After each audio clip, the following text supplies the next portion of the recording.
So hello and welcome everyone to today's webinar, which is being hosted under Canada's Climate Change Adaptation Platform webinar series.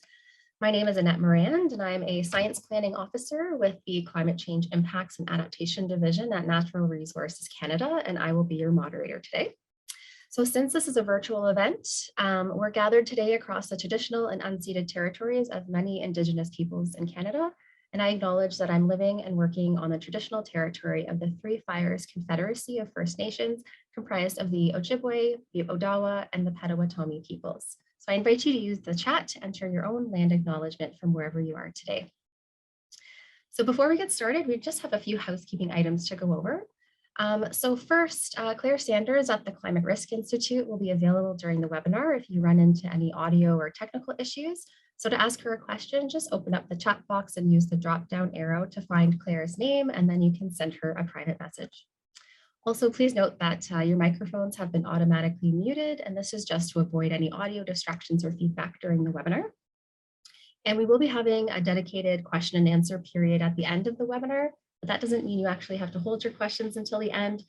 So please feel free to type out your questions during the presentation using the Q&A box, which you can find at the bottom of your screen.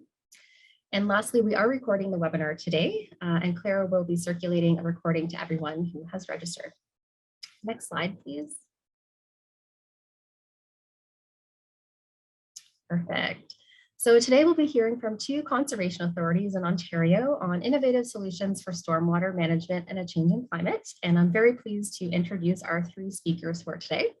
So first we have Dr. Ben Longstaff, the General Manager of Integrated Watershed Management with the Lake Simcoe Region Conservation Authority.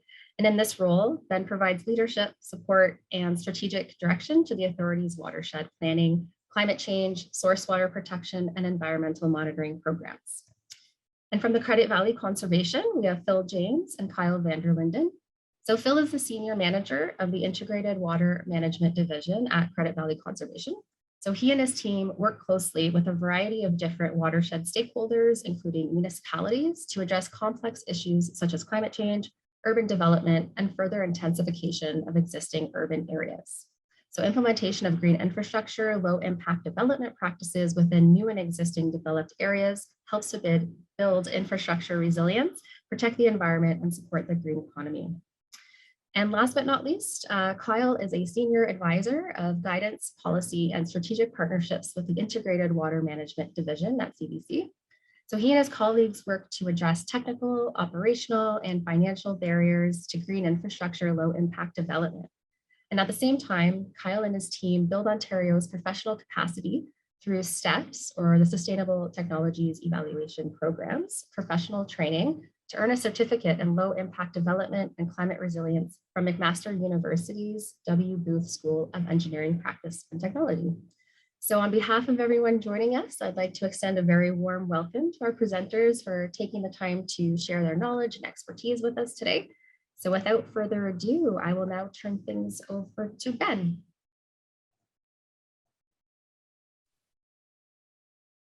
Well, thanks, Annette, and good afternoon, everybody. Can you have the first slide then, Annette? Thanks. So, yeah, thank you, and afternoon. So in this presentation, I'll explain why we need to reimagine stormwater management, and in doing so, present the financial and environmental evidence for a change to a system-based approach. So while I'll be presenting today, also on the call is the project lead, Tracy Patterson from Freeman Associates, and she'll join us for the Q&A session at the end. And so next slide, please. So first of all, to highlight, there are many reasons why we need to reimagine how we manage stormwater, including the legacy of limited stormwater management, the aging infrastructure, limited budget, the issues of growing liability and insurance costs, and of course, on top of all this, rapid urbanization and climate change itself. Next slide, please. So perhaps no more important reason for reimagining stormwater is the need to adapt to the rapidly changing climate, specifically a change in the rainfall patterns. How we adapt to climate must be economically sustainable, must mitigate risk to infrastructure, must build resiliency, not just in the stormwater systems, but more broadly in the social, economic, and environmental realms. We must change the way we think about stormwater and consider how a systems-based approach to stormwater management, one that optimizes green grain infrastructure solutions, and the fact that this is essential to the future climate change adaptation. Thank you. Next slide, please. So in 2018, with the support from NRCan, we embarked on a project to show the benefits of retooling how we plan and execute stormwater management. And that is stormwater managed systemically at a watershed scale, mimics pre-development hydrology using green infrastructure, one that's optimized to achieve the best environmental outcomes at the least cost. So for the next few slides, I'll provide an overview of that study that was completed relatively recently and that demonstrates these benefits and for this proposed retooling. Next slide, please. So the study area was focused on the East Holland watershed. The East Holland River flows into Lake Simcoe, which is just north of the city of Toronto. And I guess just being north of Toronto, it's a watershed that has mixed urban and rural land use, supports probably a population of around 200,000 residents. The river does continue to face some significant water management challenges, such as high phosphorus levels, localized flooding and flow rates. And through the changes we're proposing, there's an opportunity to build resilience and mitigation. I think it's also important to highlight at this stage, the province has established a target of reducing phosphorus loads into Lake Simcoe by 40%. And so it's important to point that out because that's kind of the target that we'll be aiming for in some of the optimization work that I'll be presenting. Next slide, please. So the purpose of the study really was to compare the current approach to stormwater management. So to be clear, that's one based on planning at a municipal level and citing stormwater features on public lands only, to this potential new approach that's optimized by looking at all available land, so looking at public and private lands, and not being constrained by municipal boundaries, really instead optimizing at the watershed scale rather than optimizing within individual municipal boundaries. Next slide, please. So the study methodology is quite long and complex. So I'll do what I can just to really simplify this. And obviously this type of work, took over, a year or two to complete. But the first task was to simulate the current phosphorus concentrations, flow conditions in the river. And this was using a pretty typical continuous simulation model that is typically applied in these types of studies, such as, and you populated that model with things such as land use, precipitation, stream flow, water quality, and you're calibrating that model to get the model data obviously close to the observed, which you can see in the top right, those kind of orange and blue lines being an output from our calibration. So that was what we call the current state model. And next, what we need to do is populate what we call the future state model. And this was a model that was used by the US EPA specifically for this type of study. It's called SUSTAIN. And into this model, what we need to do is put what we call the future state of the stormwater. So what do we think would be implemented or could be implemented across the watershed? And so we sort of input that, we put in low impact development type opportunities, for example, infiltration trenches, green streets, and also centralized stormwater features such as hybrid ponds. Now, it's important for each of these identified stormwater features, we also put into the model what their performance would be in regards to phosphorus removal efficiency, for example, and the associated cost, not only just to the capital cost of construction, but also the maintenance and operational costs of those features. So once we had the future state model run and connected to the current state model, then we run the kind of models together to simulate future stormwater management scenarios, basically optimizing between the centralized and distributed stormwater features. And for each scenario that we run, it calculates the cost and the effectiveness. The model repeats this process literally thousands of times to create the cost curve that you can see on the bottom right-hand side. So, and I'll talk about this in a little bit more in a moment, but each point is a simulation across the defined areas such as the watershed. Finally, once these two models are up and running and calibrated and all the inputs, then you're in a situation to start using the models to answer the questions. As I said before, the questions around comparing a watershed scale versus municipal scale planning, public lands versus public and private lands. And I'll get into all of that in a moment. So next slide, please. Just to delve into this cost curve concept a little bit little bit more. As I said, the model produces these millions of future options or stormwater management strategies, in a sense. Each one of those dots is a complete strategy. And of course, those dots in the orange on the leading edge are going to be the most cost effective. And you can see obviously where the curve flattens out, you're going to be having, I guess, diminishing return on your dollar. You're going to be paying more for less progress towards achieving your overall objective that you answer. So what I'm going to do now is delve into one of the, I guess, one of the key figures from this work. And in a sense, what we're doing is opening up that kind of yellow dot where we've got and all the dots on the orange curve to explore what the actual stormwater strategies are being optimized. So if we could go to the next slide. So as I said, this is one of the key figures coming out of the modeling, and there's a lot to it. So I'll spend a few minutes explaining it. Along the x-axis on the bottom is the water quality objective. Said before, that is to the percent of phosphorus reduction, load reduction to Lake Simcoe, running from 0% across to 55%. And on the two y-axes, you have on the left the capacity of the stormwater feature, and on the second y-axis, the overall the associated cost amortized over 30 years. And each of the colors represents a particular stormwater approach. So for example, green there, you can see the brighter green is treating parking lots with bioswales, for example, whereas the kind of more fluorescent green is for inline centralized hybrid ponds. And if you were to kind of move your strategy from kind of left to right, so going from 0 phosphorus reduction to 55%, you can see how the different types of stormwater managers kick in depending on the particular phosphorus, the amount of phosphorus you want to move. In our case, as I've said, we're moving towards a 40% phosphorus reduction, and you can see that little sidebar graph to the side that shows what those various stormwater management strategies would be and the associated cost. A couple of interesting features on that to note is that one that you can see after 40%, you get quite an uptake in the cost of the implementation to achieve any further phosphorus reduction. So in some ways fortuitous that we are at 40%.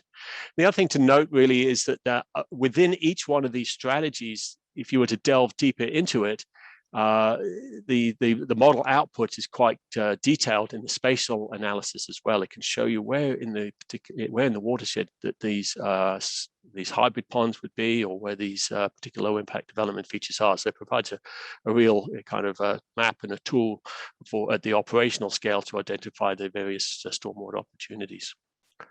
So go to the next slide, please.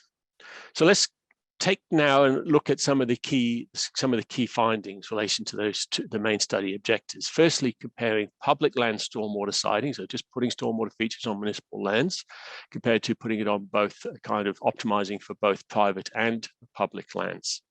So based on the current public lands only approach, that's what's being implemented across the watershed, the model shows firstly that we can only achieve a 15% reduction in phosphorus. That's that top right-hand figure that's maxing out at 15% phosphorus reduction.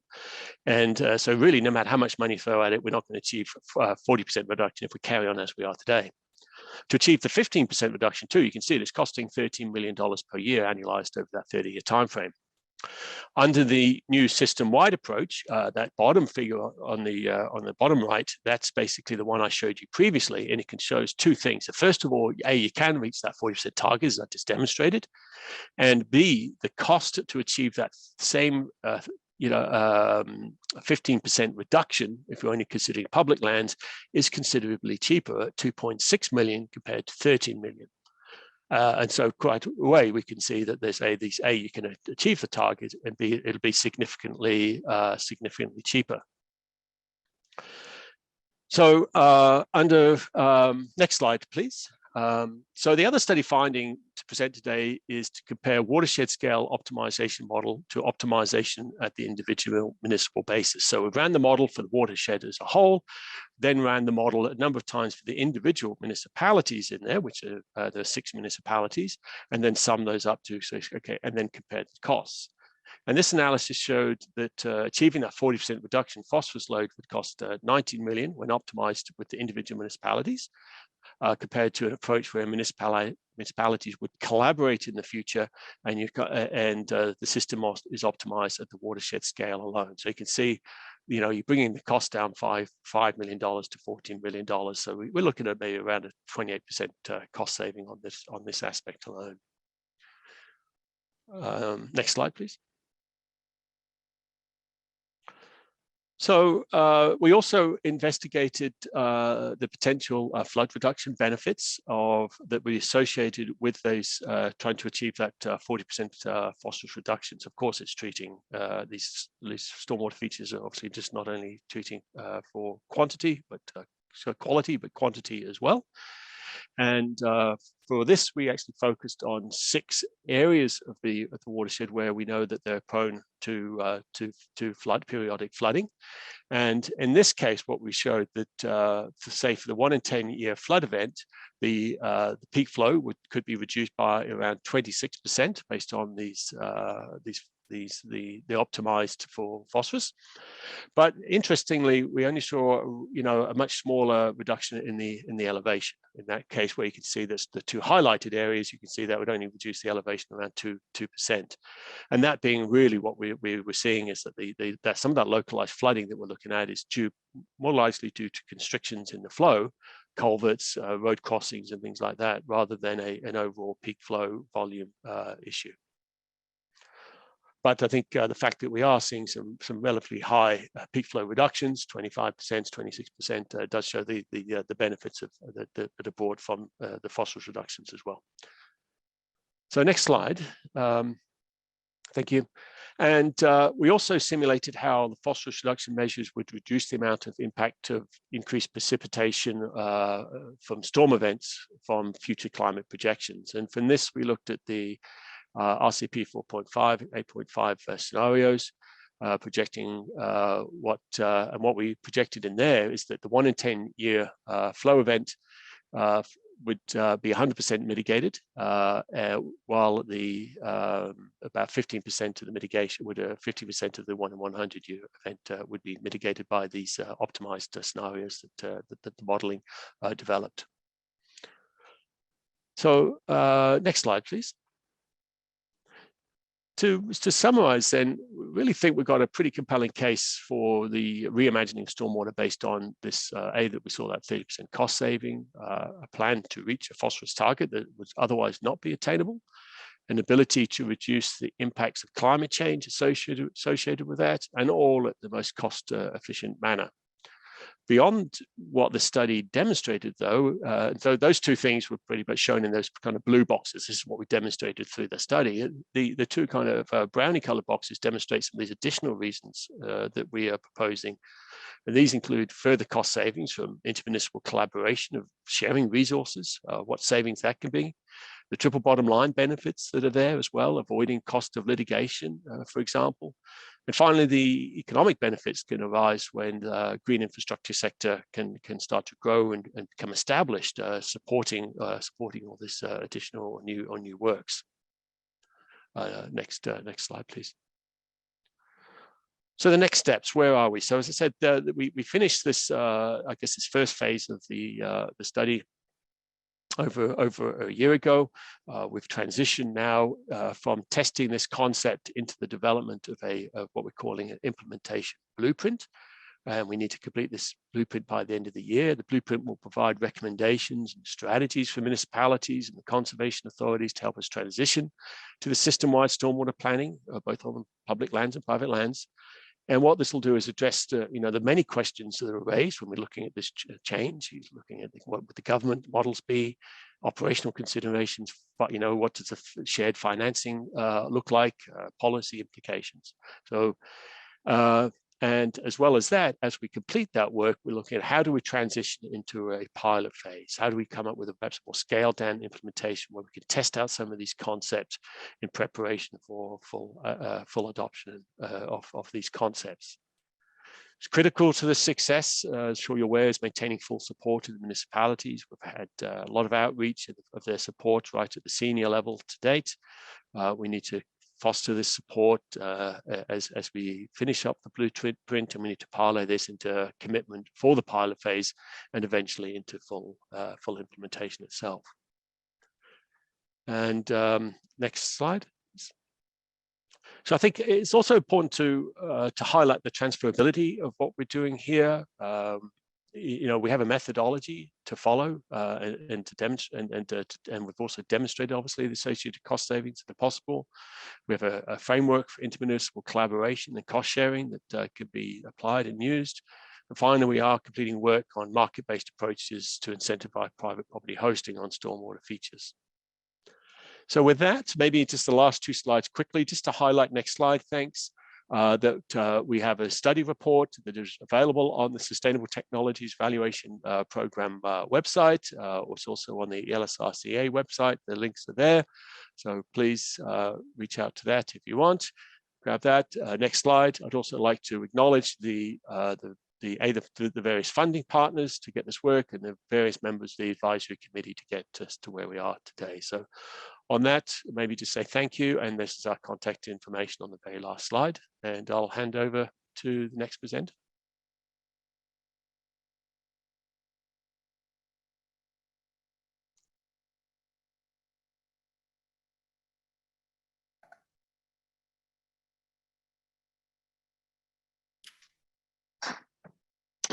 Hi, everybody. My name is Kyle Vanderlinden, and myself and Phil James will be presenting to you Bridging the Gap, how public and private property owners can work together to improve stormwater management.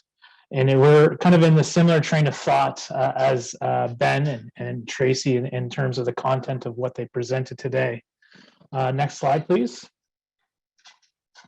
So as you can see, myself and our Credit Valley Conservation, who I work for, along with Lake Simcoe Region Conservation Authority and Toronto Region Conservation Authority, are part of the Sustainable Technologies Evaluation Program, Water Partnership. So essentially, we work together on these key focus areas, and that includes low impact development, erosion and sediment control, road salt management, and natural features restoration. Next slide, please. So today we're going to be talking to you guys briefly about the current challenges that we're seeing in urban stormwater management.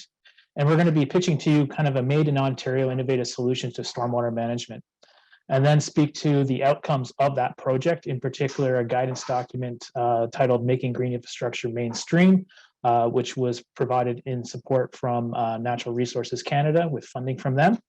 And then lastly, we're going to kind of have an aside slide that speaks to our STEP training program. So there's kind of a focus on implementing innovative ideas that Ben highlighted, that we'll be highlighting today.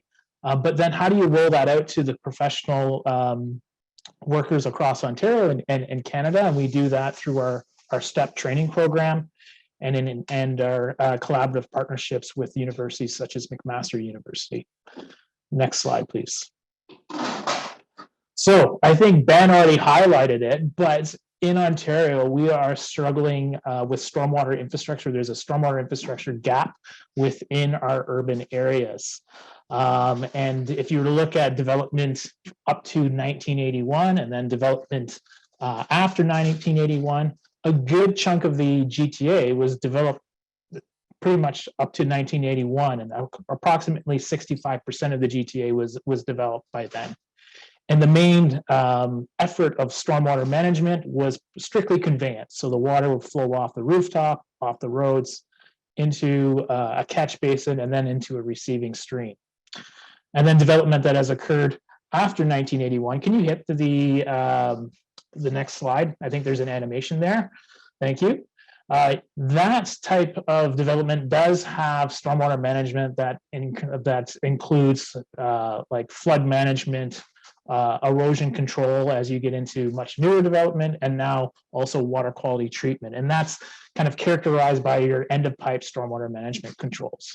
But point being, we have these older areas that don't have a lot of stormwater infrastructure. It's limited to conveyance. And this is where typically we see a higher flood risk and higher water quality impairments to our receiving streams. Next slide, please. So with these higher risk of flooding, that is quite costly. Costly for the municipality, costly for individuals, residents, and businesses. And it also impacts kind of everyday life. And we're seeing more and more of this happening across not only Ontario, but Canada as a whole. I mean, BC flooding was a great example of what municipalities are facing in terms of dealing with climate change and old infrastructure. Next slide, please.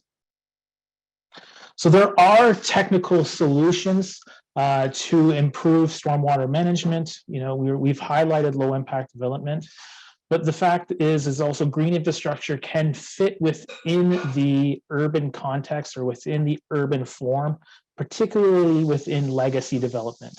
So what am I saying is that we have the technical capacity to improve stormwater management in these legacy development areas. And we have some examples. We got rain gardens, we got underground infiltration chambers, we got bioswales within the road right away. We have porous concrete parking lots or permeable pavers. So we have a lot of tools within our toolbox. Next slide, please. But the challenge is, although we have the kind of engineering capacity to improve stormwater management within our cities and within our towns, we are still facing challenges. There was market research done by Tracy Patterson in 2016 for CBC in the region of Peel and city of Mississauga. And it highlighted that we're not seeing this kind of wide scale adoption of low impact development. And the main reason is that it has high upfront cost for both private property owners, but also for municipalities. So there was kind of this wish. We were all crossing our fingers that when we saw a lot of adoption of municipal stormwater charges and associated credit programs, that we would see green infrastructure explode. And we didn't see that happen. And that's because the credits that municipalities, although substantial, typically they're around 40 to 50%, they still don't lower the payback period for a private property owner to retrofit their property. You're still getting payback periods in the 10, 20, 30, up to 100 years, depending on what needs to be done to solve not only their drainage issues, but potentially downstream drainage issues. And then in municipal barriers too, it's typically they don't like to retrofit until, say, redevelopment is occurring. It is very costly to retrofit public land, particularly within the road right away. And that's because it's a high real estate area, because there's lots of infrastructure that goes within the road right away. So you have to work around a lot of different things to get green infrastructure, LID, into the ground. So that increases cost.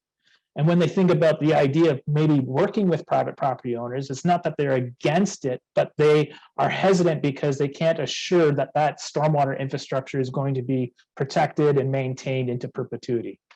Next slide, please. So how do we overcome these barriers? So we wanted to do an assessment of municipalities across Ontario. We did this project in partnership with Natural Resources Canada, with funding that they provided. And we looked at leading municipalities. So we looked at the City of Kitchener, City of Vancouver, and City of Edmonton. And we also did a pilot project in Southdown, Mississauga.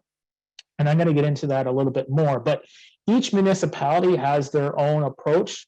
The idea of working with private property, there are a number of municipalities that are warming up to that because it's becoming more and more challenging just to retrofit or just to implement green infrastructure or stormwater management within public land only, if you're trying to address where your highest flood risks are.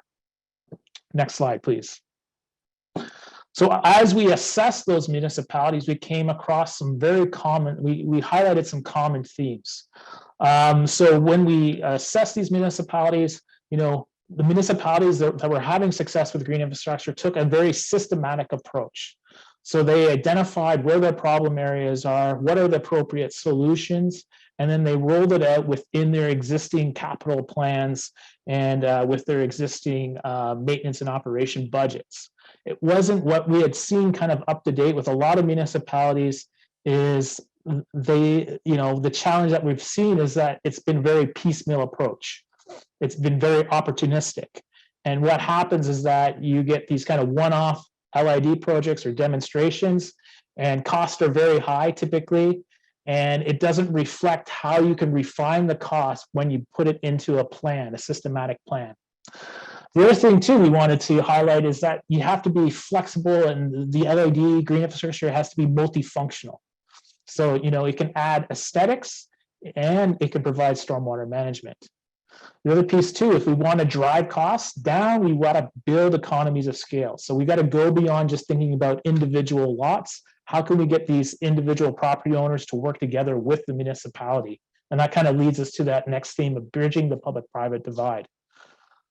And then co-benefits, okay, if you're increasing green space, you're providing aesthetic appeal, you're providing potentially increased real estate value, you may be increasing and protecting tree canopy because that's also a benefit. So there's a number of objectives, and really what you're trying to do is how many boxes can you check off when you do these types of projects. And that was really a big point of our study, is how can we not only do stormwater management, but how can we reduce I&I? How can we increase water reuse? And how can we protect and maintain and enhance existing tree canopy within the municipal setting? Next slide, please. So I'll turn it over to my colleague, Phil James, and he's going to get into the nuts and bolts of the South Down feasibility study that was part of this guidance document, Making Green Infrastructure Mainstream. Thank you, Kyle. So I'll just kind of give a quick overview of the study area. This is just a high-level map of the area. It's about 37 hectares of existing industrial commercial lands. And as Kyle described earlier, this is an area that's legacy. There's no stormwater management controls in place. So there's nothing for flood control, water quality, erosion, infiltration, water balance. And it does have existing drainage problems. Some of these landowners faced existing drainage concerns. And these red lines that you can see represent drainage areas. And what we found just from even our preliminary analysis, that a lot of these drainage patterns were communal in nature, which I'll get into in a minute. Next slide. So talking about economies of scale and why is cooperation advantageous? So the image on the left is showing you 4 properties. I can't point to them, but there's 4 different landowners within that area that you're looking at. And what we did is we looked at, okay, if we were to retrofit that existing urban area with stormwater, low impact development, green infrastructure features to provide water quality improvements, 80% TSS, and peak flow control, like for the 100-year storm, what could that look like and what would it cost? And what you find is that there's definitely a cost advantage to landowners working together. There's economies of scale. Rather than hiring each of them hiring their own engineer, their own contractor, their own operation and maintenance provider, they work together and pool resources. And it allows you to, as Kyle said, the flexibility of putting the features where they make the most sense. So rather than trying to do peak flow control on every single property, maybe it makes more sense to strategically place storage chambers in an area that can service multiple properties. So it makes a lot of sense. So from an economies of scale perspective, we were able to show that yes, landowners can work together to get more for less, cheaper. And then another important part of it was exploring how landowners could work together. So that's where we looked at the Drainage Act, which is a statute here in Ontario that's quite old, been used for quite a long time.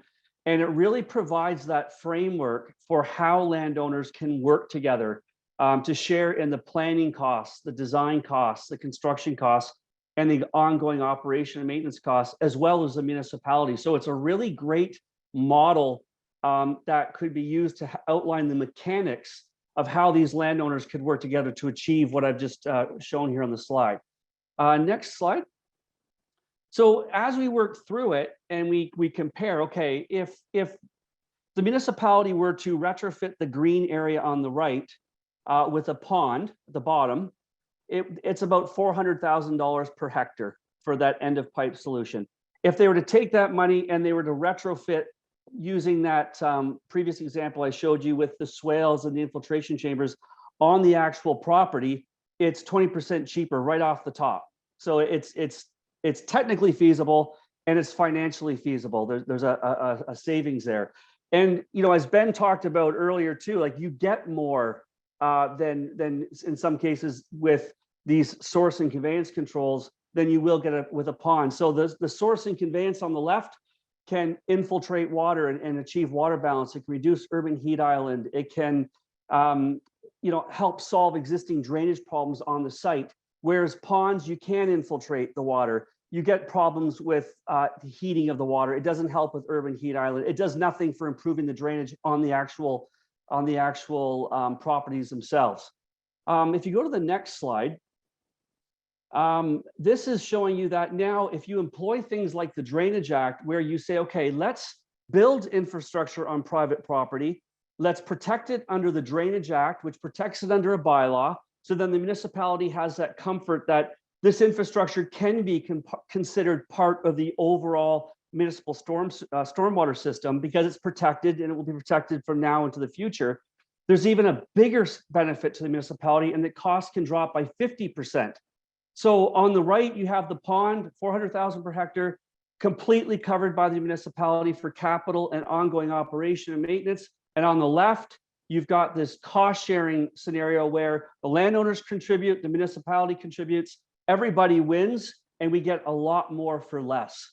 So I think, you know, this kind of just highlights this paradigm shift of moving away from the solely looking at private land and recognizing that it makes so much sense to look at at private property as well with these communal type scenarios. And I'm just showing you one example here. We've done multiple, we looked at multiple different areas and came to the exact same conclusions.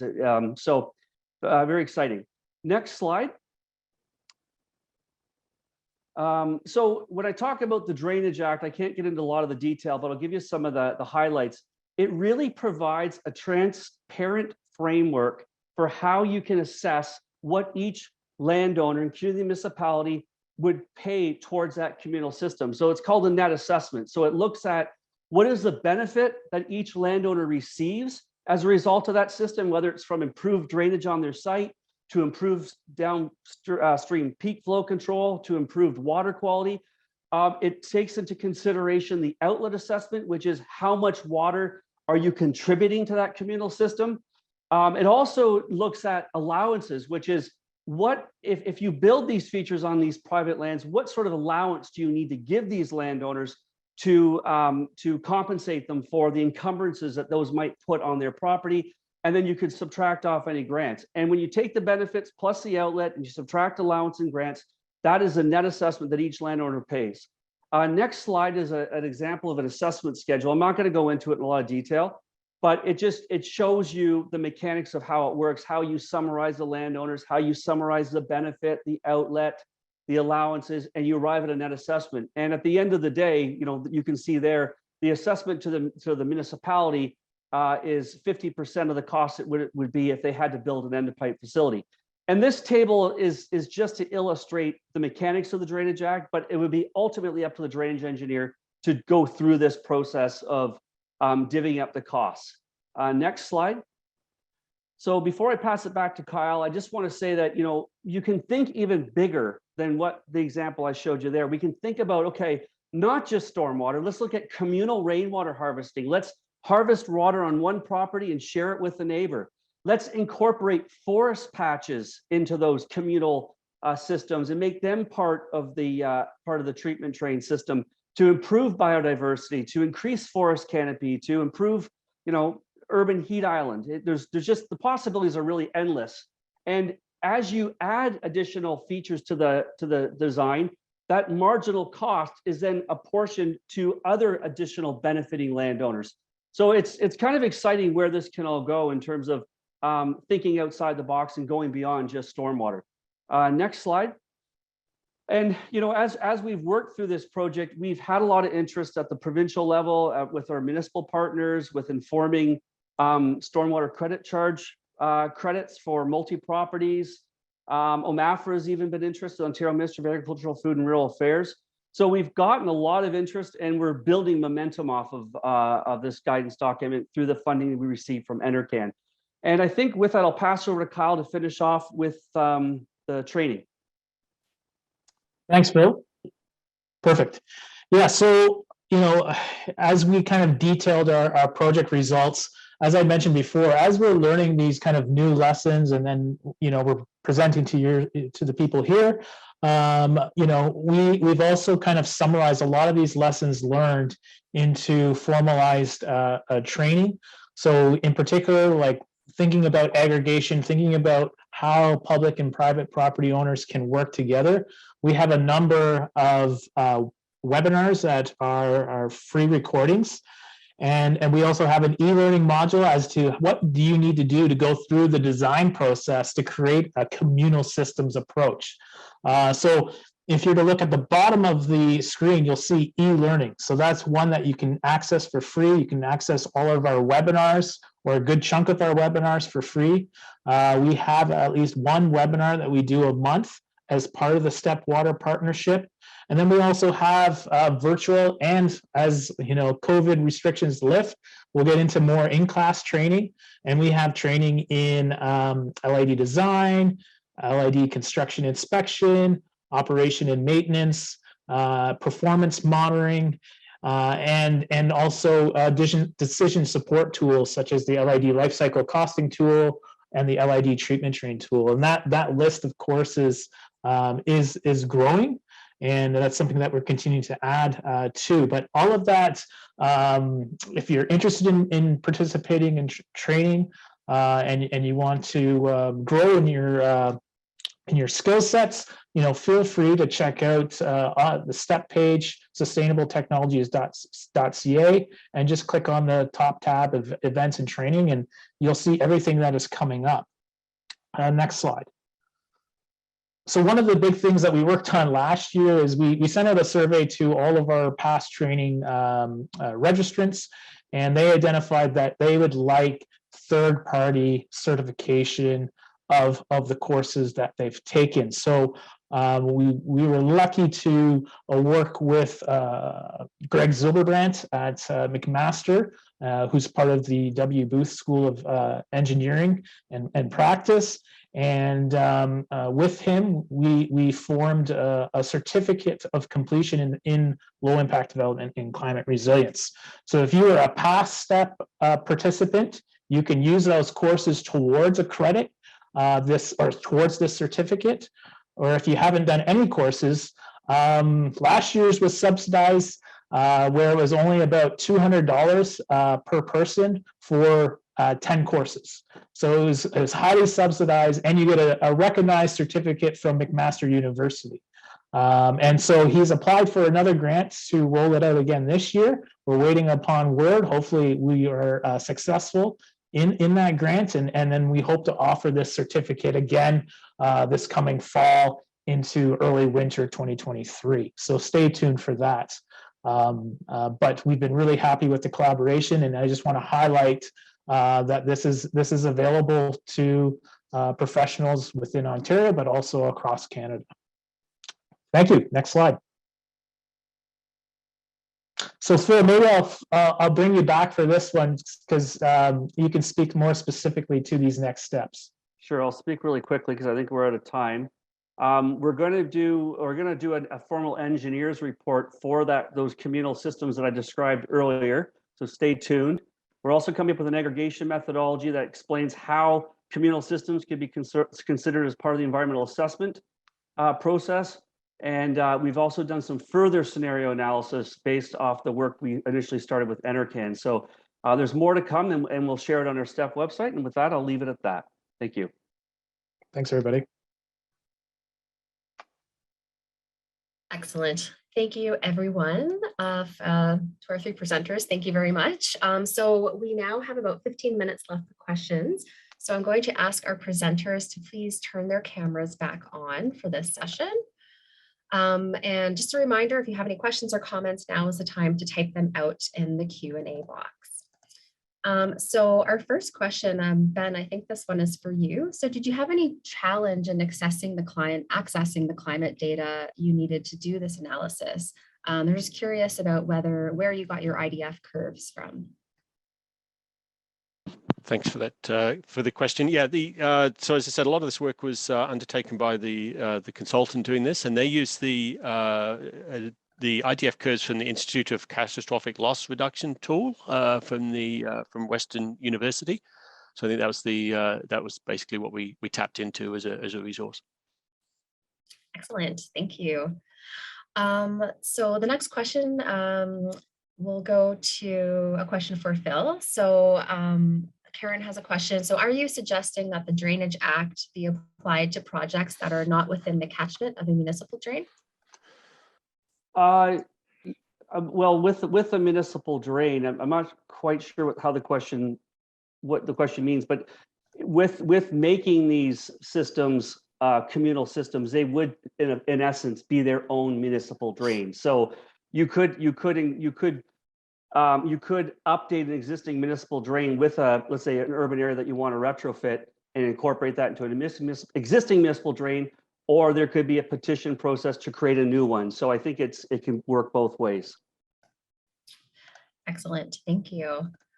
Another question for Ben here. So how will you implement stormwater management infrastructure on private lands? Will optimal private lands be expropriated? No, I don't see us moving down a pathway of expropriation. We are already proceeding in the watershed with some of these types of works on private lands and using that as an opportunity to test out some of the challenges associated with that. And I might even just use this as a chance to give Tracy the floor for a moment, if you're up for it, Tracy, and just to talk about some of the research that you've undertaken to kind of clear the pathway forward for private land application from your research. Thanks, Ben. Yes, so we're looking at the use of market-based instruments to drive uptake on the target properties. So we would, of course, through an optimization analysis, it only identifies certain properties that you would want to go after. Primarily, we're talking about commercial properties, or we're talking about institutions like schools. So there's a whole series of different types of market-based instruments. So those can be monetary and non-monetary. That we are going to use in combination with municipal offsets and to basically put a package together and target those areas where we want to have either green, gray, or some kind of hybrid infrastructure installed. Excellent. Thanks, Tracy. Our next question, also for Ben. What were the incentives for stormwater on private property? Well, I think that Tracy just really answered that one too, or do you want to expand on that at all? I think we can say that there's all sorts of different types of market-based instruments. So you can have everything from ecological service fees to tax breaks to grants to zero or low interest loans. You can have non-monetary incentives like expedited reviews and approvals for major renovations. And this whole ESG metrics and measurement of the metrics, especially for commercial property owners. The fact that all the major banks and financial institutions and a lot of the investment houses, even the biggest ones in the world like BlackRock, are looking at those metrics. Those are all tools that we can use in not individually but collectively to create an incentive that will move the property owner forward with this.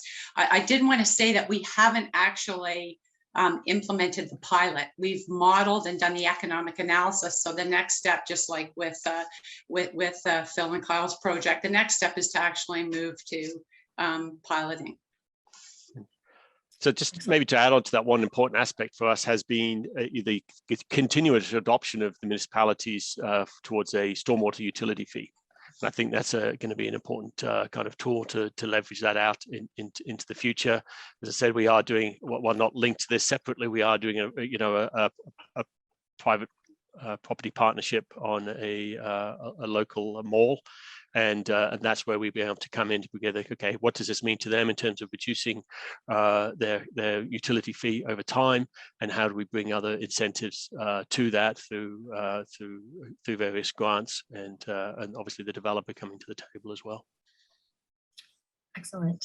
The next question is kind of along the same line, so we'll keep it going with Ben and Tracy. So don't private land and property owners have a legal responsibility to manage stormwater on site? And could they not be sued for damages to neighbors? Do you want to keep going with this one, Tracy? You've done all the research. Sure, I think there's some serious, there are some serious limitations there, because one, you have to prove that something that the property owner has done has caused flooding, etc. That's a rather involved process. It would be a legal process, certainly. Of course, with new development, there's pre and post requirements for managing stormwater. So what we're talking about, though, is a lot of the existing development. So with existing development, which is where our problem is, that's where we have the legacy of insufficient stormwater controls. So when we're talking about doing this on private lands, we're talking about targeting those lands that are optimal. In other words, they will provide the greatest performance at the greatest cost efficiency. So it's really about incentivizing those property owners, and whether or not they have a legal obligation doesn't factor into it, because that's a completely separate sort of assessment. In other words, one property owner would have to say the other property owner is causing flooding. And that's where issues like the Drainage Act come into play. So that area we're staying clear of. We're working on just driving it through market-based incentives. Excellent, thank you both. We'll switch gears a little bit. So this question I think is for Phil. So by Phil's site plans, do we want to focus on commercial, industrial, and institutional lands as opposed to residential for reasons such as capability to afford costs, business grants, or tax incentives, larger land impacted per property to have to deal with?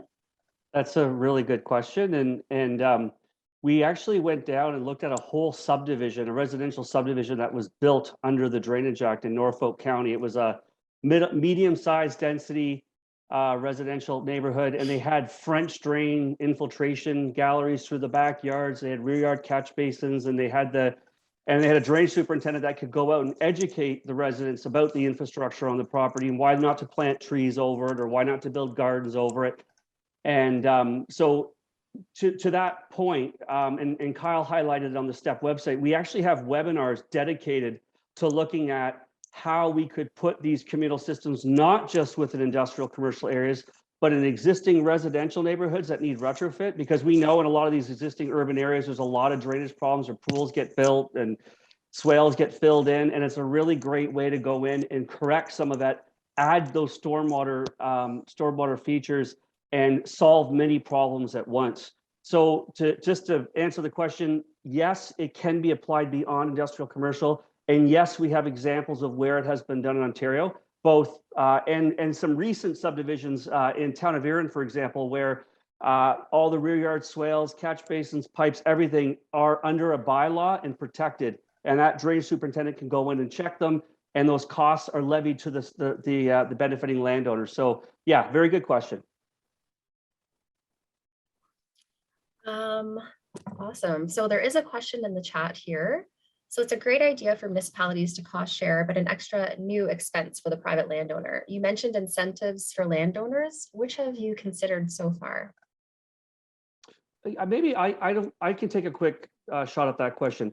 So when we talked with landowners about doing these things, like I showed you with the communal swales and the communal chambers, we talked to landowners that had drainage problems that they couldn't fix. And they were said, well, you got to work it out with your neighbor. And it's really difficult for them to understand the context of how the whole overall drainage scheme works and what is the best corrective action. So we talked with landowners that spent $60,000, $90,000, $100,000 to fix drainage problems on their property that didn't always solve the problem, and they didn't get a stormwater credit for it. And so when they heard about this idea of being able to work with their neighbors in the municipality to come up with a communal drainage system solution, they loved it, because they said, wow, instead of us trying to do it alone, we work together as a group and we come up with a much more holistic solution And so if we're going to put money into it, we're actually going to get something back for it, because that was just a frustration that we heard. So there's an incentive right there, in that landowners can work together to address some of the legacy problems they have on their property in a much more cost-effective manner than if they went to the loan. Excellent. Thanks, Phil. So we actually don't have any more questions. So unless any of our panelists or speakers have anything else to share, we might wrap things up. I'm not seeing anyone jump in. So next slide, please, Julia. Perfect. So yeah, thank you everyone for joining us today. Thank you very much to our presenters, and thanks for all the great questions. So up on the screen, you'll see a few links where you can access more information on the Adaptation Platform webinar series and the platform itself. There's also a link to the webinar evaluation form, so please take a few moments to fill that out if you can, as it really helps us to improve our future webinars. And you can also access that in the chat box. There's a link there. And just quickly, I wanted to mention we're having another webinar next week on Tuesday. It's on the recently released National Assessment Report of Health on the Health of Canadians, which is led by Health Canada. So please click on that link for more information and to register. And so with that, I wish you all a great day, and thank you very much for joining.